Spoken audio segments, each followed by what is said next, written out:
my dear students, a very warm welcome to the channel KGS Engineers.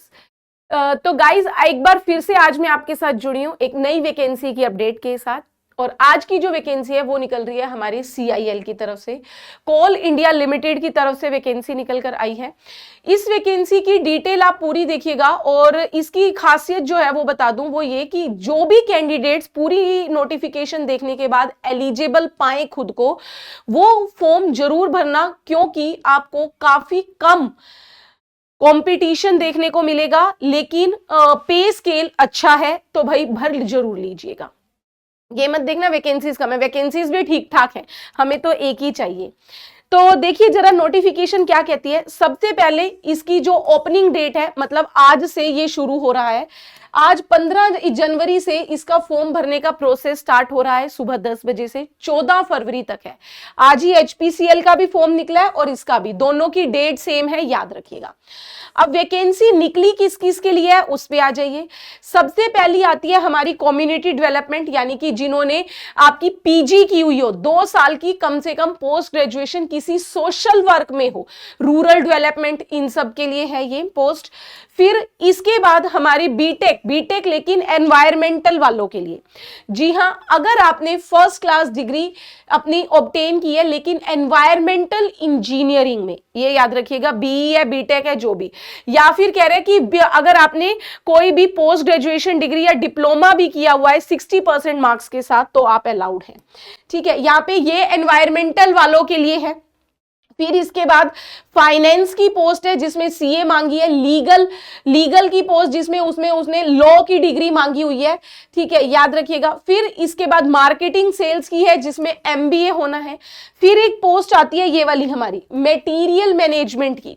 Material management, इसमें याद रखिएगा यहां पर हमारे बीटेक वाले हैं, इंजीनियरिंग डिग्री इलेक्ट्रिकल और मैकेनिकल, इलेक्ट्रिकल हो या मैकेनिकल में, लेकिन उसके साथ यहां पर आपका मैकेनिकल या इलेक्ट्रिकल में बीटेक या BE होने के साथ साथ उसने मांगी है MBA भी। ये भी याद रखिएगा, विद 2 ईयर MBA, या फिर कोई आपने डिप्लोमा किया हुआ हो मैनेजमेंट में 60% मार्क्स के साथ। तो जो लोग बीटेक के साथ MBA करते हैं उनके लिए ये बहुत बड़ा प्लस पॉइंट है, आपकी MBA अब गवर्नमेंट जॉब के लिए यूज हो सकती है। ठीक है भाई। फिर इसके बाद आपकी HR, पर्सनल HR की, फिर इसमें भी क्या कह रहे हैं, इसमें आपकी यहाँ पे भी 2 साल की PG मांगी हुई है। फिर सिक्योरिटी की पोस्ट है, उसमें ग्रेजुएट कोई भी ग्रेजुएशन, कोई भी टेक्निकल नॉन टेक्निकल ग्रेजुएशन, मतलब BA BCom वगैरह भी, बीटेक भी अलाउड है। फिर कॉल प्रिपरेशन, इसमें आ जाइए। कॉल प्रिपरेशन में भी हमारी बीटेक चाहिए, लेकिन बीटेक इन केमिकल या फिर मिनरल इंजीनियरिंग या मिनरल एंड मेटलर्जिकल इंजीनियरिंग में। ठीक है जी। अच्छा, फिर इसके बाद जो सिक्योरिटी वाली पोस्ट है उसके लिए एक्सपीरियंस मांगा है, बाकी किसी के लिए एक्सपीरियंस नहीं है, ये भी ध्यान रखिएगा। फिर इसके बाद यहां पर आ जाओ भाई, जो मेन पॉइंट, क्योंकि इसमें हमारी एक तो एनवायरमेंटल इंजीनियरिंग और इलेक्ट्रिकल या मैकेनिकल बीटेक वाले लेकिन विद MBA वाले अलाउड है। ठीक है, तो उनके लिए और क्या है भाई, अपियरिंग कैंडिडेट्स। पहले तो ये बता दूं कि क्या फाइनल ईयर के कैंडिडेट अलाउड हैं। जी हां, फाइनल ईयर कैंडिडेट भी अलाउड है, लेकिन उसने यहां पर बोला है कि फाइनल ईयर वाले अलाउड तो है, लेकिन आपको ये याद रखना है कि आपको अपना पूरा फुल फाइनल ज्वाइनिंग होने से पहले, यानी कि DV के दौरान आपका फाइनल रिजल्ट आ जाना चाहिए। उसने लिखा है कि आपको सबमिट करना होगा फाइनल सिलेक्शन से पहले अपना पूरा फाइनल रिजल्ट। ठीक है, DV के दौरान। ओके। फिर इसके बाद यहां पर आपकी कहता है कि ये आपकी जनरल इंस्ट्रक्शंस हैं कि आपकी जो भी है वो डिग्री, आपकी जो भी आप बोलोगे, चाहे बीटेक है चाहे MTech है, वो आपकी कैसी होनी चाहिए, full time course, regular degree होनी चाहिए, ये आपको ध्यान में रखना है। ठीक है। फिर इसके बाद यहां पर कि मैडम वैकेंसीज है कितनी, वैकेंसीज है कितनी। वैकेंसीज में बात करें तो भैया कहते हैं कि कुछ वैकेंसीज जो है वो बैकलॉग की हैं, कुछ फ्रेश भी हैं। बैकलॉग यानी कि जो पहले की रह गई थी। ठीक है, तो कम्युनिटी डेवलपमेंट की टोटल वैकेंसीज हैं 20, जिसमें फ्रेश 13 है और बाकी बैकलॉग की है। जनरल वालों के लिए 6। एनवायरमेंटल इंजीनियरिंग वालों की बात करूं, टोटल 28 पोस्ट है। एनवायरमेंटल वालों के लिए टोटल 28, जिसमें जनरल की है 10। ठीक। फिर इसके बाद हमारी जो मिनरल मैनेजमेंट की यानी कि बीटेक वालों के लिए विद एमबीए के साथ है, मटेरियल मैनेजमेंट में ये टोटल पोस्ट है 44, नंबर ऑफ पोस्ट तो फिर भी ठीक है 44, और 17 जनरल की है। लेकिन याद रखिएगा बीटेक विद एमबीए ये भी चाहिए, ठीक। फिर इसके बाद ऐसे कॉल प्रिपरेशन जहां पर बीटेक चाहिए थी हमारी, लेकिन मिनरल में उसकी भी 68 वैकेंसीज आई हैं, एक बैकलॉग की है और 67 फ्रेश है, जिसमें से 27 तो यूआर जनरल की ही है। ठीक है भाई, पता चल गया कितनी कितनी वैकेंसीज हैं आपकी। फिर इसके बाद सिलेक्शन कैसे है भाई, ऑब्वियसली सीबीटी है। सिलेक्शन का प्रोसेस क्या है, सीबीटी है आपका, सीबीटी की डेट अभी नहीं बताई है, वो आपको बता दी जाएगी। फिर आपका उसके बाद कह रहे हैं कि टेस्ट कहां कहां हो सकता है, उसने बताया टेस्ट जो है वो आपके जहां जहां पर भी इसके आपके जो भी आप 3 सिटीज, जो भी आप 3 सिटीज सिलेक्ट करोगे उसमें होने के प्रेफरेंस के अकॉर्डिंग उसमें होने के चांसेस हैं, ठीक। फिर इसके बाद सीबीटी होगा कैसे, सीबीटी होगा कैसे, क्या क्या उसका पैटर्न है, पेपर एग्जाम पैटर्न क्या है। 3 घंटे का आपका पेपर है, 2 पेपर होंगे, 2 पेपर है, एक टेक्निकल एक नॉन टेक। पहले आपका नॉन टेक का पेपर है पेपर 1, जिसमें आपकी जीके आनी है, रीजनिंग आनी है, न्यूमेरिकल एबिलिटी आनी है और इंग्लिश, ठीक है भाई। फिर इसके बाद सेकंड पेपर में आपका पूरा क्या है, प्रोफेशनल नॉलेज। भाई आपकी जो भी अगर एनवायरमेंटल डिप्लोमा एनवायरमेंटल इंजीनियरिंग के लिए अप्लाई किया तो आपके एनवायरमेंटल डिग्री के क्वेश्चंस होंगे भाई, बीटेक इन एनवायरमेंट के। और अगर आप मटेरियल मैनेजमेंट के लिए जा रहे हो तो उसके लिए आपका क्या होगा भाई, इलेक्ट्रिकल के भी और एमबीए के भी कुछ क्वेश्चंस रहेंगे, याद रखिएगा। इसमें दोनों पेपर 100 नंबर के हैं, पेपर 1 भी पेपर 2 भी। और एक प्लस पॉइंट की कोई भी नेगेटिव मार्किंग नहीं है। उसने लिखा है कि ये आपका बायलिंगुअल होगा, यहां पर उसने बोला कि no penalty for wrong answer.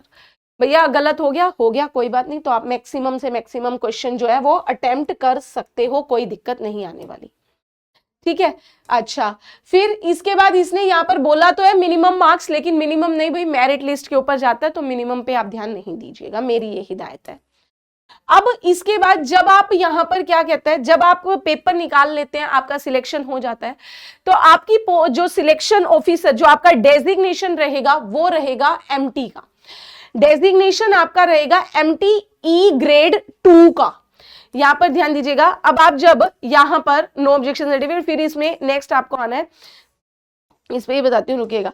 आपका डेजिग्नेशन जो है वो मैंने आपका ये इस पे रिजर्वेशन एंड रिलैक्सेशन, ये आपकी वही सिंपल जो हमारी हर उसके लिए रहती है, क्योंकि ट्रेनिंग पीरियड भी है। मैं आपको एक बार वो बता दूं पहले, ये तो आपका हो गया,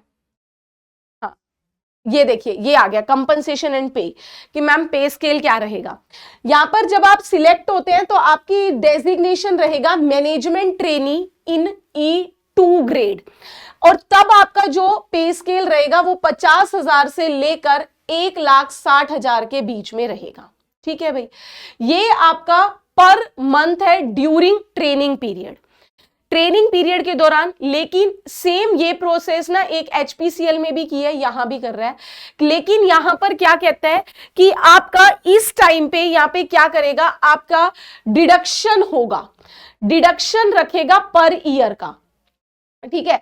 50,000 का रखेगा जरूर, लेकिन उसमें क्या कह रहे हैं, 1 साल की ट्रेनिंग पीरियड में है, 1 साल की ट्रेनिंग पीरियड आप पूरी कर लेते हैं, तब आप E2 ग्रेड से E3 ग्रेड पर आ जाओगे, और मिनिमम बेसिक सैलरी हो जाएगी 50,000 से 60,000 की। मिनिमम कितनी, 60,000 से 180 के बीच में आपका पे स्केल रहेगा।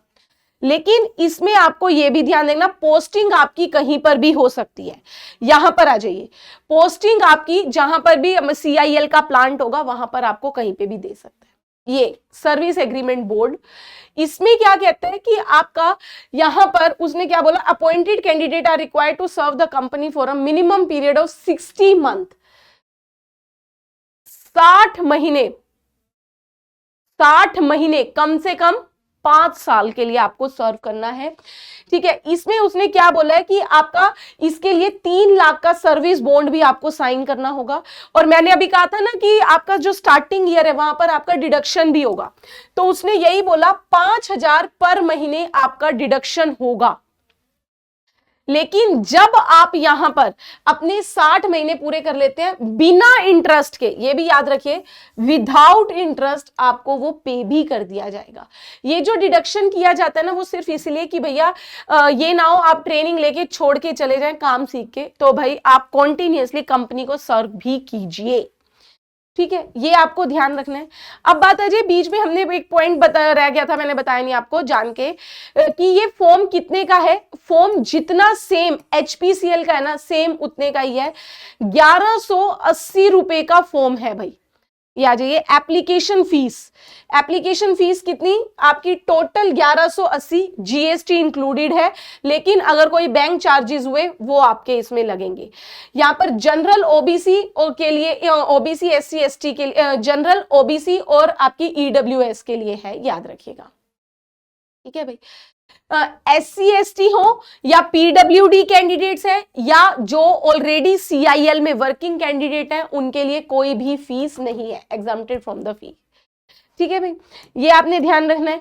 इसके बाद इसमें जो मैंने आपको पेपर पैटर्न है वो भी आपको बता दिए कि क्या आपका पैटर्न यहाँ पर फॉलो अप होना है, कब से कब तक आपके भरे जाने हैं। अभी उसने एग्जाम डेट नहीं दी है, एग्जाम डेट के लिए आपको यही सीआईएल की ऑफिशियल साइट पर दे दिया जाएगा।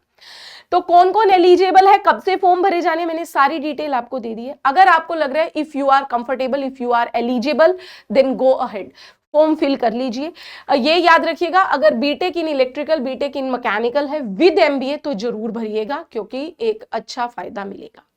ठीक है, तो ऐसी सारी वैकेंसीज की अपडेट के लिए आपको मेरे साथ जुड़े रहना है इसी केजीएस इंजीनियर्स जेईई चैनल पर। मिलते हैं नेक्स्ट अपडेट के साथ। Thank you very much.